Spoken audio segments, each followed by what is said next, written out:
থেকে গেলে মূর্খতা প্রকাশ পায়। প্রথমত টেবিল চামচে ওটস নিয়ে নিলাম 1.5 চামচ। এখন যেটা বলতে যাচ্ছি এটা একটা রেসিপি, একটু মনোযোগ সহকারে দেখতে থাকুন, তাহলে বুঝতে পারবেন কি তৈরি করছি। আমি এই ওটসটার সাথে একটি কাঁচামরিচ নিয়ে নিলাম, যেহেতু আমি স্পাইসি করে খাবো। কারণ যারা ডায়েট করেন তারা কিন্তু সবসময় একঘেয়েমি খাবার কখনোই খাবেন না।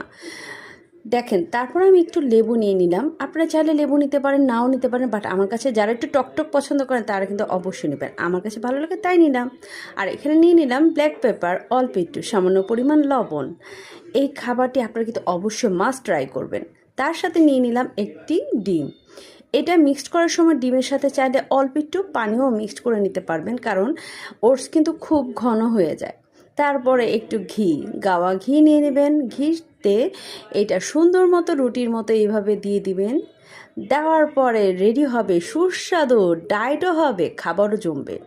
এইভাবে আপনারা ট্রাই করে দেখেন। এটা আমার একটা বন্ধু প্রশ্ন করেছিল যে ওটস কি শুধু একভাবে খাওয়া যায়? না, ওটস কিন্তু আমরা অনেকভাবে খেতে পারি। আমি বিশেষ করে এইভাবে একটু ঝালঝাল করে ওটস খাই, তাতে আমার ডায়েটও কমপ্লিট হয়ে যায় আর খাওয়ার স্বাদটাও অনেক ভালো লাগে। আপনারাও মাস্ট বি ট্রাই করবেন আর আমাকে কিন্তু কমেন্টসে জানাবেন। খুদা হাফেজ।